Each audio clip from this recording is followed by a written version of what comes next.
अस्सलामुअलैकुम। गिल विलेज 77 में आपको खुश आमदीद, वेलकम। जी आयानो, उम्मीद करता हूँ कि आप सब ठीक ठाक होंगे। आज का सफ़र है जी कलर खार से अपना प्यारा शहर जो है खुशाब। तो हम निकल पड़े हैं। इतनी ज़्यादा तो मैं वीडियो नहीं बना सका क्योंकि हमें सीट बहुत ख़राब से मिली थी, लेकिन मैंने कोशिश की है कि आप लोगों को दिखाने के लिए, एंटरटेनमेंट करने के लिए कुछ छोटे मोटे क्लिप ले के मैंने व्लॉग की सूरत में आपको दिखाना चाहा है कि कलर खार का जो है खुशाब तक सफ़र किस तरह का है।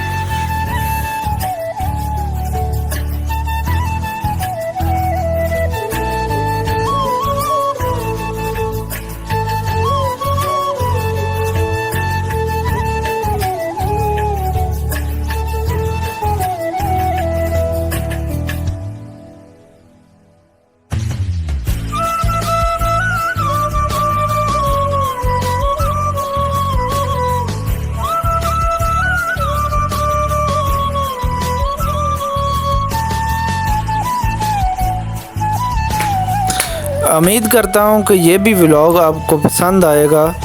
अगर आपको मेरा ये व्लॉग, ट्रैवल व्लॉग अच्छा लगता है, पसंद आता है, तो प्लीज़ मेरे चैनल को सब्सक्राइब करें, लाइक करें और बेल आइकॉन ज़रूर दबाएं और अपने फैमिली मेम्बर, दोस्तों के साथ मेरा चैनल शेयर भी करें।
आज के व्लॉग में मुझे दी इजाज़त। मिलते हैं किसी अच्छे से नए व्लॉग के साथ। तब तक के लिए मुझे दीजिए इजाज़त। अल्लाह हाफिज़।